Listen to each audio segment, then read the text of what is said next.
இன்றைக்கி உள்ள வீடியோவில் நம்ம பார்க்க போகிறது 5 ஸ்டார் கிளப் 350 கிலோமீட்டர் பந்தயத்தை பற்றி தான் பார்க்க போகிறோம்.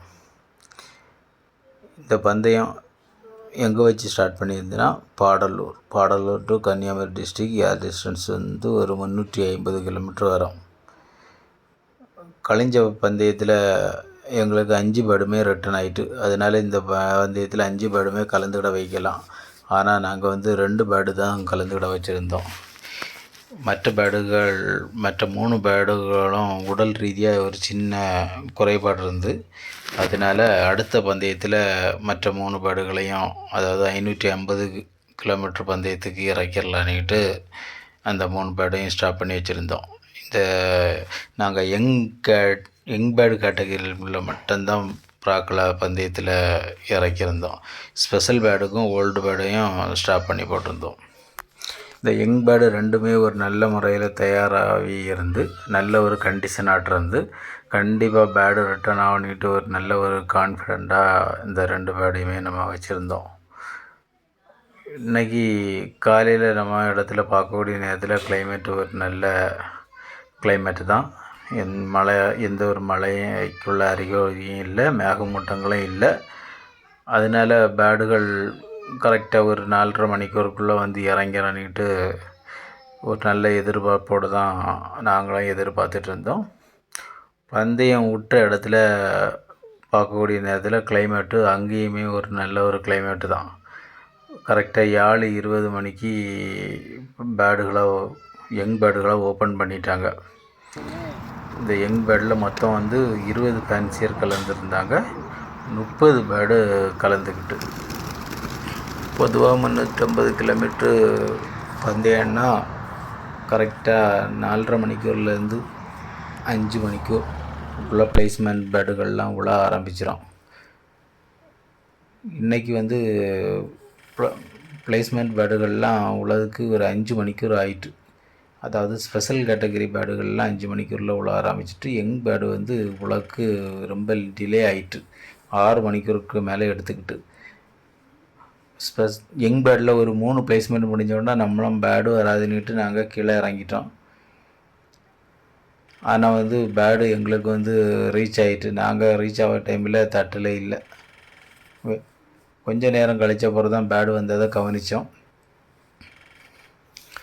ஆனால் கொஞ்ச நேரத்தில் நாங்களும் பேர்டை வந்து உடனே குயிக்காக வந்து பிடிச்சி ஆப்பில் போட்டோம். எங்களுக்கு வந்து ஒரு 5வது இடம் கிடச்சி. நாங்கள் தட்டில் வெயிட் பண்ணாமல் இருந்ததுக்கு இன்னொரு முக்கிய ரீசன் என்னென்னா, ஃபஸ்ட்டு ஓப்பன் பண்ணது வந்து ஸ்பெஷல் பேர்டு கேட்டகரி ஓப்பன் பண்ணியிருந்தாங்க. 2வது ஓப்பன் பண்ணது வந்து யங் பேர்டு கேட்டகரி ஓப்பன் பண்ணியிருந்தாங்க. 3வது ஓப்பன் பண்ணது ஓல்டு பேர்டு கேட்டகரி ஓப்பன் பண்ணியிருந்தாங்க. இந்த ஓல்டு பேர்டு விழுந்த பிறகுமே யங் பேர்டு யாருக்குமே ரீச் ஆகலை. யங் பேர்டு ரொம்ப டிலே. அதனால தான் நாங்களும் போர் அடித்து 3 பேர்டு விழுந்த பிறகு இன்னும் நம்ம பேர்டு வராதுன்னுட்டு ஒரு மெத்தனத்தில் கீழே வாங்கிட்டோம். நம்ம பேர்டு வந்துட்டு கொஞ்சம் வெயிட் பண்ணியிருந்தால் கொஞ்சம் வெலாசிட்டி கூடுதல் கிடச்சிருக்கோம். அப்படி இல்லைன்னா ஒரு 4வது இடமாவது கிடச்சிருக்க வாய்ப்பு இருக்கும். ஆனால் இந்த பந்தயத்தில் எங்களுக்கு வந்து 5வது இடம் கிடச்சி பிளேஸ்மெண்ட் பட்டியலில் நாங்களாம் ஏறிட்டோம். அதுவும் எங்களுக்கு ஒரு நல்ல ஒரு சந்தோஷம்தான். இப்போ நம்மளுக்கு பாயிண்ட் அடிப்படையில் 2 பாயிண்ட்டு இந்த பேர்டு எடுத்து தந்திருக்கு. நாங்கள் இந்த பேர்டை வந்து ரொம்ப நினச்சி கூட பார்க்கல, இந்த பேர்டு பண்ணித்தரேன்னுட்டு நினைக்கல. இல்லாமல் வேறு ஒரு பேர்டு நல்ல ஒரு கான்ஃபிடெண்ட்டாக இருந்தோம். அந்த பேர்டு தான் வந்து ரீச் ஆகணுன்ட்டு பார்த்தோம். ஆனால் நம்மளுக்கு ரீச் ஆகுறது இந்த பேர்டு தான். இந்த பேர்டு வந்து எங்கேயுமே இருந்திருக்க வாய்ப்பு இல்லை. கண்டினியூவாக ஒரு 6.25 மணிக்கூர் கண்டினியூவாக ஃப்ளை பண்ணி தான் வீட்டுக்கு வந்திருந்து. வரக்கூடிய நேரத்தில் பார்த்தா அது ரொம்ப ஒரு டயர்ட்னஸ் அதுகிட்ட தெரிஞ்சிச்சு.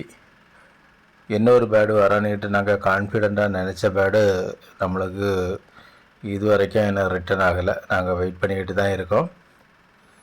அந்த பேர்டுக்கு மேலே ஒரு நம்பிக்கை உண்டு வந்துடானிட்டு. ஆனால் நாட்கள் கடந்துட்டுருக்கிறதுனால இனி வரக்கு வாய்ப்பு இருக்காதுன்னு நினைக்கும். இனி நம்மளுக்கு அடுத்த பந்தயம் 550 கிலோமீட்ரு. அதுக்கு நம்ம கையில் 4 பேர்டு இருக்குது. 4 பேர்டுமே ஒரு நல்ல முறை தயார் பண்ணி வச்சு ரிட்டன் எடுக்க பார்க்கணும். இப்போ வந்த பேடு நம்மளுக்கு வந்து ஒரு செக்கர் மெயில் பேடு. இந்த பேடோட மதர் பார்த்தா எங்கள் அக்கௌண்ட்டிலே வந்து 700 2வது நாள் காலையிலே வந்திருக்கு. 575லாம் அந்த டே பண்ணி கொடுத்துருக்கு. இது மதரோட கேட்டகரி அப்படியே இந்த பேடுகிட்ட பார்க்க முடிஞ்சிச்சு. ஒரு நல்ல ஒரு பர்ஃபார்மன்ஸ் கொடுத்துருக்கு. இனி அடுத்த பந்தயங்கள்லேயும் இந்த பேடு வந்து ஒரு அந்த டே பண்ணதுக்கு ஒரு நல்ல வாய்ப்பு உண்டு. இந்த தொட்டிக்கு மேலே இருக்கக்கூடிய இந்த பேடு தான். இது வந்த உடனே எடுத்த ஒரு வீடியோ. வந்த உடனே ஒரு நல்ல டயர்ட்னஸ் தெரிஞ்சாலும் அது வந்து தண்ணி குடித்த உடனே ஓரளவு நல்லா ரெடி ஆகிட்டு பேடு. இன்னும் ஒரு பேடு வரக்கூடிய பேடு, அதாவது கிளாவர் லைன் பேடு. அதுவும் ஒரு லாங் டிஸ்டன்ஸ் பேடு தான். ஆனால் ஃபால்கன் அதிகம் இருக்கிறதுனால இந்த கிளாவர் கலர் பேடுகள்லாம் ஜாஸ்தி ரிட்டர்ன் ஆகிட மாட்டேங்குது. அப்படி இனிமே ரிட்டர்ன் ஆகிட்டுனா அடுத்த வீடியோக்களில் அதை பற்றி கொடுக்குறேன். லேட் ரிட்டர்ன் ஆனதை பற்றி கொடுக்குறேன்.